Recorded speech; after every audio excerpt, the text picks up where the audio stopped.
Hi, and welcome to the Edge Summit 2024 right here in New York City. I'm your host, Jarrell Dorsey, and today I have in the content studio with me today, Jenna Flateman Posner. And Jenna is the founder of Chief Digital Agency. Welcome to the show. Thanks for having me. I'm excited to be here. Absolutely. So we're going to speak today about how AI is changing the way that consumers are searching the internet. So how do you envision this? How do you envision AI revolutionizing the search engine experience, as a whole, in terms of efficiency or the kind of results that we actually get as we're searching the engine? Yeah, it's such a good question, and I think such a poignant one because as we really look at the way that consumers engage with digital retail today, everything is being turned on its head, and AI is a great resource to do that. From a search perspective, we come from a long history of shopping in the physical store, and when you enter this physical store, you get the ability to be greeted by name. You get asked, what are you looking for? How can I help you, right? And I come into the store and I'm like, I'm going on a hike this weekend. I'm like, oh, that's so great. What do you need? Well, I'm looking for some hiking boots. Okay, cool, like what color do you like? I want red hiking boots. All right, well, what size are you? And they say, okay, I'll be right back. And they go to the stock room and they bring out maybe one or two pairs of your size in the hiking boots and they bring it to you and you try them on and you pick one and you leave. But when you go online and you go to a website, you type in red hiking boots, the results are often every red shoe, right? It's every red shoe in every gender and every size, and the onus is on the consumer to filter through and find their path to that right product. And so what's so beautiful, I've been ordering conversational search from the universe for about 3 years now. Yeah. So to see that there are technology companies that are building these search products that are allowing consumers to get more engaged, leverage more natural language, to have real conversations at the site level, I think is really, really compelling. And it's going to help get those consumers to their desired product faster. And the result will be more conversion and happier consumers and who are more loyal to the experience. So overall, I'm really bullish on it. I think it's really exciting and cool to see that Bloomreach is tackling it head on. Yeah. Can I just say I was also triggered by the bounty of search results that come when you're searching for that one term and you get everything that ever existed all the time, everywhere. I feel like it's almost disrespectful to the consumer. It's like, here, you deal with it. It's like, forget it. I never want to hike again. Never mind. Canceled. Trip canceled. So now, this also describes how personalization is going to enhance the experience of the search results, as you refer to. What are some of the benefits as well as potential challenges that might also, bring to the consumer experience? Well, it's a good question. I think that obviously the ease is going to help a lot. But I also think that there's a challenge for brands in a big way too, right? And so very often consumers are met with this promotional language that kind of drives them to specific products, maybe products that they didn't want. But the benefit of looking at conversational search at the intersection of business driving activities, I think is also very interesting. So for example, if conversational search could look at things like margin, could look at things like sell-through velocity, and understand, okay, I know I have a consumer that is looking for a specific product right now, right? They want that red hiking boot, but maybe one of those boots is actually over-inventoried. So how do we leverage promotional language to still give the consumer what they want, but at the intersection of promotion? And so now I can say, hey, I really want to move through these boots. I'm going to put a priority, or a promotion or some sort of incentive on this one. It allows the business to actually take care of their own business driving needs while still meeting customer needs, and the consumer gets a deal. So I think the convergence of all of this data powering these experiences is what's ultimately going to do what's best for the consumer and what's best for the brand. That immediately brought up in my mind when I am shopping for a very specific thing, and then there are recommendations that are saying, hey, based on your purchase of this, other people who are like you, which no one's like me, quite but others who are like you also purchase X, Y, and Z. Sure. And so that additional sell-through seems to be crafting that sense of relevancy and adjacency. Yeah, it's interesting. There are lots of technologies out there that are claiming to do this right now by utilizing AI, but a lot of them just have humans in the background.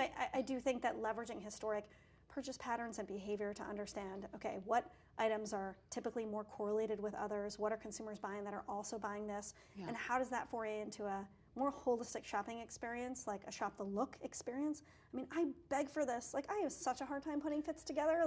There should be data driving all of this to help make it very simple for me, and considering my size and my preference and my past purchase history. And so AI allows us to do all of that, right? And so for a very long time, retailers have been waiting for technologists to leverage this data and build those AI-driven experiences, and we're here, which is awesome. And that's such a great point. And so I want to back up just a little bit, because we are talking about that advancement in, or using AI to really advance that search experience. So how do the algorithms, how will those also shift our expectations as consumers as we think of speed as well as accuracy? I mean, it's creating a whole new type of consumer, right? And we always look at Amazon as kind of like the baseline for expectation, and they kind of ruined us with 2-day shipping, right? This isn't going to be any different. Amazon is weaving tons of AI into their solution right now, and it's going to continue to make it's going to continue to put the onus on the brand to make finding the path to purchase as easy and as seamless as possible. And when you're thinking about the future that this really incites, when you're talking about conversational search, you're literally talking about having a conversation with a search bar. Yeah. And the reason why we have search in general is because we don't know who the consumer is half the time. And when you look at a traditional hierarchy of a website, it's set up because we don't really know who the consumer is. And so we're met with this header nav, right? That's like men's, women's, kids, sale, and then you hit women's, and it goes down to like apparel, accessories, footwear, and you hit accessories, and it's like hats, bags, jewelry, and you're like bags, and then you like get a PLP with a bunch of bags, and then, retailers cross their fingers and they're like, oh God, I hope she adds it to the cart, right, and checks out, right? But what's going to happen with conversational search is that we're going to see a much faster shift to this agentic AI solution, where there's going to be AI agents that are essentially having and driving these conversations that aren't just leveraging clickstream data in the current session, but are leveraging all the historics that the brand has on me. And there will be an age where I want to be known, right? I want to display my size. I want to display my preference. And I think there's a future where this header nav isn't going to exist anymore, and you're going to be met with a prompt. You're going to be talking to a device, right? It's the hierarchy and infrastructure on a website as we know it, shopping as we know it today, is going to be completely transformed, in my opinion, by AI. So it's interesting, we had a conversation with Yvonne Lee, who is Chief Data Officer at Star Insurance, and she spoke about this concept of more holistic data collection. And so really filtering out the things that, hey, maybe we actually don't need this data, maybe there's something else that kind of drives how we better understand the consumer for the most part, and then we can have that much more as we talk about personalization. It's less work on the consumer to prompt the correct, in order to elicit the right responses. 100%, and I think also we have to remind ourselves as brands that it's our responsibility to harness our data and make it accessible to AI modeling. That's a whole nother piece to all of this as well. It's like when we talk about data as a currency, right? We're paying to gain access to API calls that are going into OpenAI, right? And those calls are feeding these models, or feeding these AI agents. It's helping to kind of inform these generative experiences.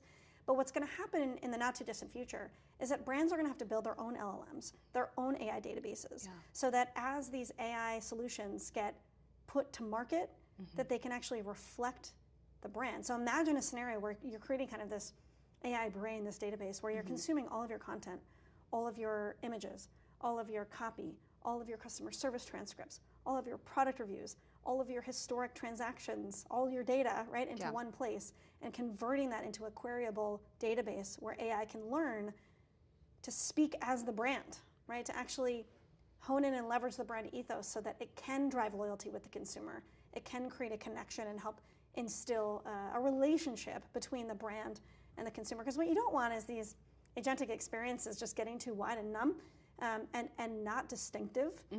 And so I think that's another big piece that brands need to be thinking about right now when they ready themselves for what's coming. Yeah.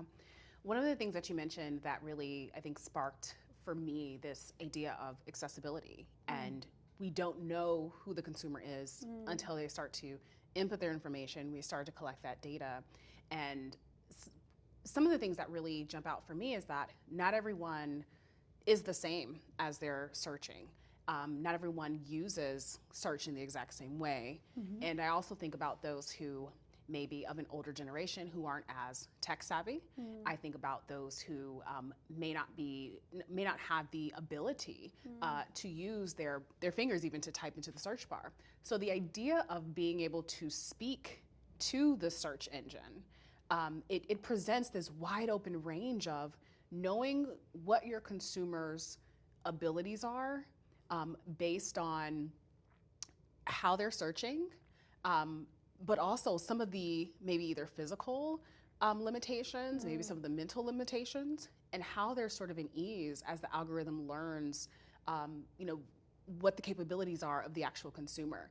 So I'm just curious if there's any thought to what accessibility really, looks like and means as we consider that not everyone accesses digital in the exact same way. Yeah, I mean, I think it's going to evolve the way it always has, right? I mean, obviously there's ADA compliance and there's laws to help protect from an accessibility standpoint. Yeah. To help communicate with consumers that either can't type or can't see or whatever it might be. I don't think that those laws and those regulations and those recommendations are going to be looked past in this. I think we're going to have to figure out how to create experiences that can cater to whether it's an older generation that's less tech savvy or it's someone that needs more accessible consideration. We're going to have to cater to those scenarios and make sure that we have environments that can support every customer. Yeah, absolutely. Yeah. Well, Jenna, thank you so much for spending the time with us. Sure. And thank you for all of your remarks, especially during your conversations today here at the Edge Summit. Yeah, thanks for having me. Absolutely. And thank you all for joining us as well.